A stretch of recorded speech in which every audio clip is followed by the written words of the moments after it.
Dahil sa post na to ng ABS-CBN, sigurado ako marami ng mga tanong na naglipana sa isip ng mga fans.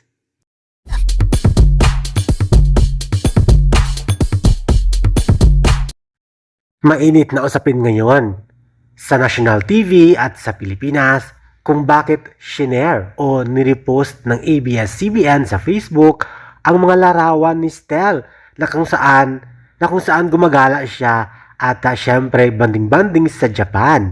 Wala namang masamang sinabi ang ABS-CBN. Positive naman.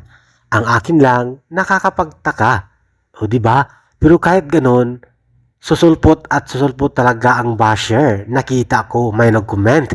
Talagang hindi mapigilan ng basher na magkomento against Stella Hero at ito ay post pa ng ABS-CBN sa Facebook. Bihira lang mag-post ang ABS-CBN pag hindi nila talent o artista. Hindi naman ako. Sabi nila, huwag ka nang makialam. Hindi naman. Ang akin lang, nakakapagtaka. Dahil syempre, pag ABS-CBN, prone ng bashing against SB19 dahil meron silang prioridad ang kanilang talent at mga star sa Star Magic. Narito ang komento ng isang basher. Binash si Stella Hero. Parang binuli.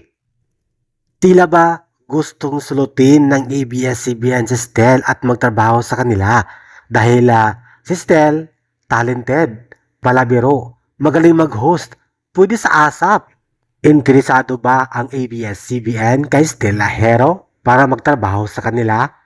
Papayag ba kayo 18? Take note bago po itong post ng ABS-CBN about Stella Hero. Ano kaya ang pinahihiwatig ng ABS-CBN? Nakakaintriga o maling akala lang ako at paranoid? Flexible ang ugali at personality ni Stel. Very talented. Marami siyang kayang gawin na ipakita sa buong mundo at national TV. Kaya naman, let's see kung anong mangyayari. I don't ever slow up, no I don't take shit. I got no love for the fakeness. If you wanna play tough and wanna hate this, I'll always show up.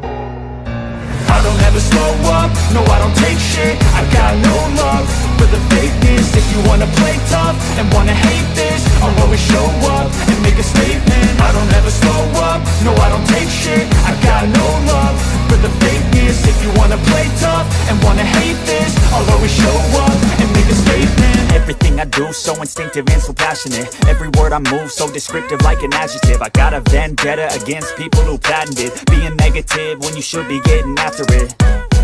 I got facts over tracks, this and that. Spitting slow, spitting fast. I could roast, I could gas. Think I'm okay at last, but I don't know if that can erase all the past. And the pettiness, a reflection of the emptiness. Hilarious, you think you're worth my time, you're delirious. Mysterious, because you hide behind a fake exterior. Inferior, you know I'll always be. Thank you for watching, guys. See you in the next video and update. Please like and subscribe to my channel. Keep watching. God bless everyone and always remember, be yourself and be a good one.